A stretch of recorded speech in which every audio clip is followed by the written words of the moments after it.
Hey everyone, Jonathan and Molly here, and welcome back to Savoring the Magic, where we believe there is magic in the details. That's right. So today we are here in Epcot, and there are so many things that we can check out in Epcot. And we thought a fun thing might be is a series going through every single pavilion in World Showcase and kind of going through the things that can be found here, some of the inspirations from real places that help to form the pavilions. So what better place to start than Japan? So come along with us on this excursion.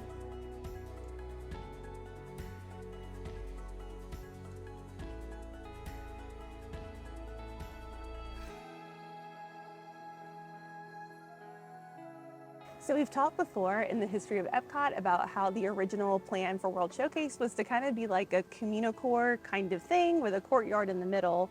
And then whenever Harper Goff came on board as project director, he started to just draw a lot of concept art where the pavilions were inspired by core architectural features from each country.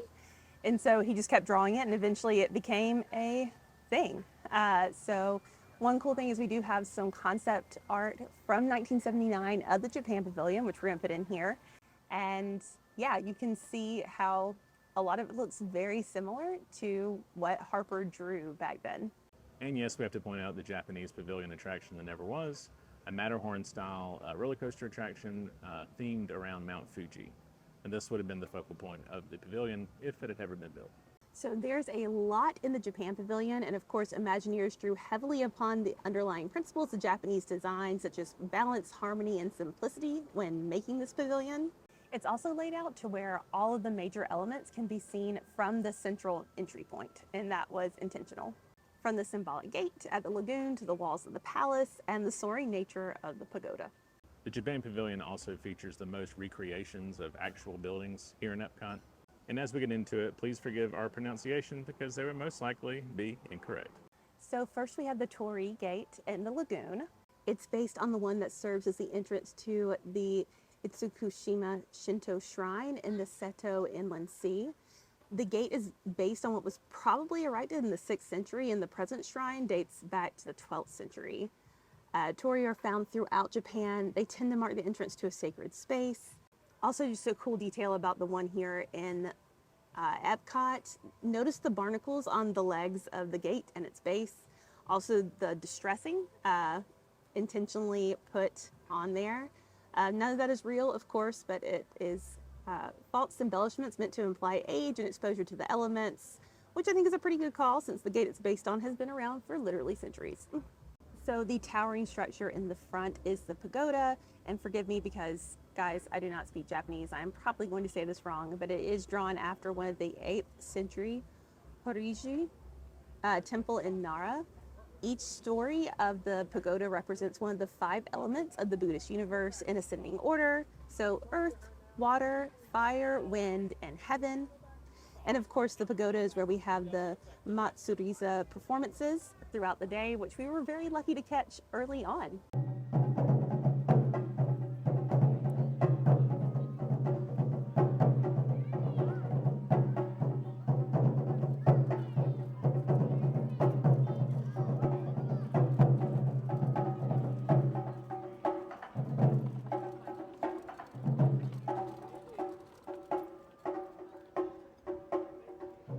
The Yakitori House is representative of the tea house at the Katsura Imperial Villa, commissioned by the ruler Hideyoshi and designed by an architect who gave 3 conditions before he would take the job. I absolutely love these conditions. There was supposed to be no limit on expenses, no limit on the time frame, and no patrolling while it was being done. Wouldn't we all love those guidelines when we were creating things? The fortress in the back is taken from Shirasagi-jo, which roughly translates into White Heron Castle, hence the coloring of it. Also known as Himeji Castle. It is a 17th century castle overlooking Himeji used by regional kings during the feudal era. The real castle this version is based on is regarded as the finest surviving example of prototypical Japanese castle architecture and consists of a network of 83 rooms. The golden fish on the blue roof above the fortress is one of Buddhism's 8 auspicious symbols. It's a reminder to live life in a state of fearlessness, moving freely through life. Just as fish do not fear drowning, humans should not fear drowning in their suffering. So the element that we see at the front is an example of a Japanese dry garden, and the elements do tend to be grouped together in odd numbers. Of course, it's not the only garden found in the pavilion. If you move behind the pagoda, there is a traditional water garden, and we do recommend that you stop and enjoy this because it is so serene back here and absolutely gorgeous. The traditional water garden does have a unique approach taken by the Japanese in their garden designs. It means a more sculpted, manicured approach that can often involve motion and sound rather than simply appealing to our senses of sight and smell. These are typically pieces driven by the movement of water or wind, such as chimes or bamboo noisemakers. And as you get to the top of the garden, you can definitely see where that is the case. You know, there's further symbolism to be found through the pond and its waterfalls. To be fair, a garden quite of this splendor would have been strictly for the aristocratic class. But the pond represents the journey of life through quick moving water that tumbles into chaos and the quiet tranquility that comes with age and experience. The use of forced perspective within this pavilion is found from the garden behind the pagoda. The perceived distance to the rooftop visible over the Yakitori house is derived from the combination of real distance, owing to the layout of the pavilion around the central courtyard, and implied distance gained by altering the scale of the far-off buildings and its surface treatments. And all the text that you didn't see is why Molly is reading most of these, because my goodness, I was having a hard time. So, fun fact. And of course, if we are here in the Japan Pavilion, you have to walk through the giant Mitsukoshi store. It has everything in it. It's true. And we'll point out all the good stuff. Look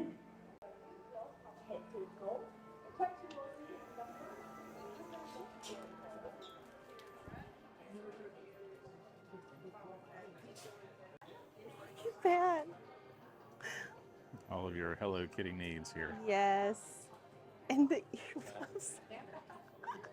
It's fantastic. Those are so cute. It's a great cosplay headband there. Luna would love those. She would. Yeah, any sort of, well, anything you can think of they have here. Anything anime related, you can find it here. All the Pokemon things. If you need an Attack on Titan. I quite like that Sonic backpack, actually. Yeah, that's really cool. Oh, Jonathan, look at the Sailor Moon stuff. Kendra would lose it. This is something kind of unique to the store. You can pick out your own pearl and do jewelry out of it. Mm-hmm.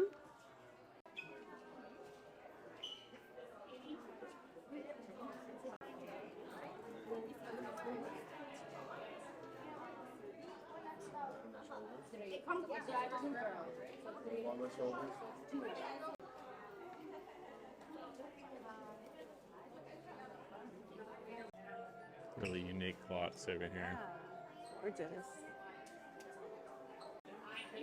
I think as far as stores go, this has probably the most unique merch. Yes. It's actually directly tied to the culture, you know. Yes. The traditional kimonos. It is really a cool store. It is. And who doesn't love a store that you can buy a sword in? That's right. That's right. I mean, it's not everywhere. You can find, samurai swords for the most part. Samurai Stores? Mm-hmm. Swords in the store. It's not every place you can find samurai swords, so. This is true. Pretty awesome. Yeah. And also a happy area. Yes, snacks. Oh, snacks, but also, which we've planned this out before, like. Oh, yeah, we have some of these at home.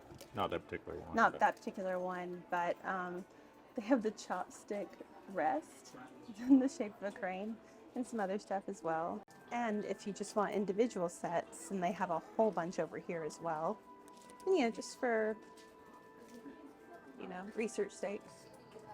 $14.95 for those. They might. And it does vary based on which kind you pick up. Like these are $17.50.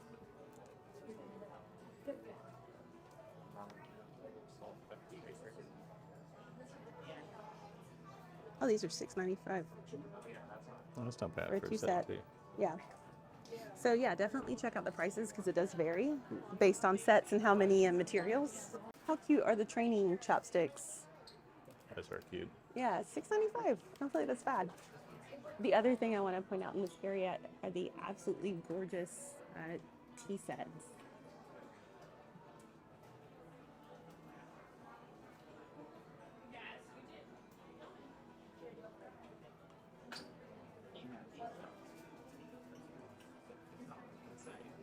And I'll point out all the things that are good.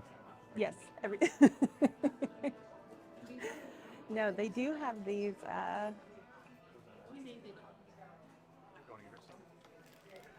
If you like gummy candies, the kiwi, so good. It's probably one of our favorites. It is, and we kind of keep them stocked at our place so whenever people come to visit, then they can have something a little different. But we've tried, I think, the peach in these, several flavors, all of them have been good. So, do recommend. We grew up on these kind of things, and we don't eat them anymore, but I promise we stare at them every single time we come. And we debate whether we're going to make that jump or not. So far, we have stood strong, but one day. Of course, they have quite a variety of Different mochis. some chocolate there, strawberry. This is a peach, orange, spicy. We're of the firm belief that you can't go wrong with anything in here, but They also have frozen ice cream wafer sandwiches at the back register. So that's terrible news. don't want to miss those. Did not need to know that. Here they are. The best thing in here are these shrimp chips. If you're a seafood fan, Yes. highly recommend. Just They're trust me, so I wouldn't steer you wrong. They're so good. They have all kinds of sake and stuff in here as well. Yeah, actually some really nice stuff. Mm-hmm. If you want to continue your drinking around the world, you can stop here in Japan. And buy whole bottles. So That's right. yeah. Take it home. As you exit the main gift shop, if you're coming out of the marketplace area, then this is where the collection is. You know, pretty much all of the showcases have, you know, something to walk through. Most of them do. It used to be like a 10 toy, I think, collection back in the day whenever it first opened. It's a nice list geographically going on here. Yeah. Florida and Japan. And then Missouri. randomly in And New York. Okay. But yeah, just reading a bunch in here about how really this started after World War II, like the rise of the cute culture as a reaction to obviously post-war everything. Pretty cool exhibit. It is. We've actually never walked through this one before. It used to be something else. But Yeah, it used to have, I think, strictly like toy stuff. yeah. Not so much focused extremely on the cute culture, but very neat. Yeah. Worth your time. Yeah. All right, so now that we have done some exploring, it is time to eat. That's right. We have secured a reservation here at Teppan Edo. Teppan Edo? Edo? Teppan Edo. Forgive me for the pronunciation. It's a, you know, like a hibachi style, they cook in front of you. Yeah. So there are quite a few places to eat in the Japan Pavilion. We'll kind of point them all out after we get through eating, but this is the one that we chose today. that's right. And So we've never eaten here before, so yay! come along with us.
All right, so we just finished Teppan Edo. Maybe I'm saying that pronounced. Teppan Edo. Teppan Edo. I've been saying it incorrect the whole day. Just roll with it. You Yes. know it'll be fine. Thought it was super good. Oh my gosh, it was so good. Okay, so what all we got? We got Yes. an appetizer. We got the soy butter calamari, Which oh my super gosh, good. It was so good. If you like calamari. The one good thing about it's a steak, calamari Yes. steak. So super tender, not chewy at all. Like depending on how you have calamari cooked, it can sometimes Yeah. be chewy. This was not chewy in No, the least. so tender, delicious. And I mean, it was just a little bit of soy, some Yeah. butter, salt and pepper, Yeah. and did she put anything else on it? I think that was it. I think that was it. Yeah. Oh, lemon. Oh, no, lemon. she had a little Yeah, bit yeah, of yeah. lemon. That was nice. So we had that as an appetizer. Yeah. So good. I had the salmon entree, Yes. and then you got a combination. I got the steak and shrimp. Steak and shrimp. Yep. Our goal was to get something all different so that we could try Yes. it. And mine came with like a spicy yuzu sauce, which was Super spicy, but it's very super good. And when I say spicy, it was like peppery, Yeah. but it was like a pepper citrus sauce.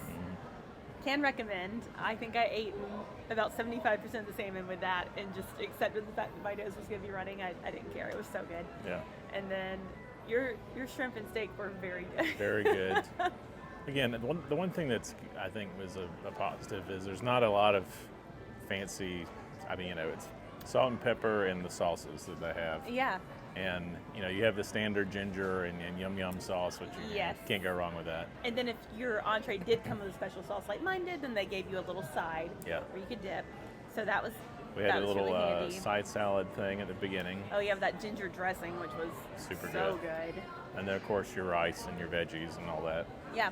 They used spinach, and they did Yeah. the udon noodles as well. So that was kind of different for me. I think normally with hibachi stuff, I associate the rice and the vegetables. Yeah.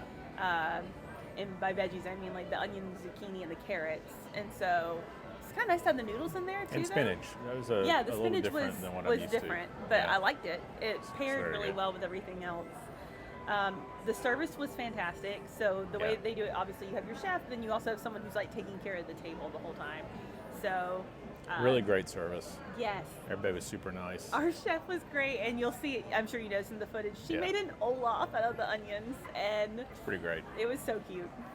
And then she also talked about him melting. She just chopped him right in half. There It's was true. no... It's true. I think I forgot to get that on camera, but it was really Well, to be hilarious. fair, it was a little shocking. Like, you didn't know it was Yeah. coming. Like, she was just kind of moving it around. And it was like, and now he's melting. And our whole table cracked up, Yeah. which we had a good group, We did. too. We did. And I think that's one fun thing is, obviously we don't have a lot of opportunities for communal dining like that. No. But we had another group of 2 beside Mm-hmm. us, and then we had a family of 4. So it was a lot of fun. It was. I would highly recommend it if you enjoyed the cuisine. Yes. I thought the service was typical Disney High level fare. Disney Great. customer service. Cast members are wonderful.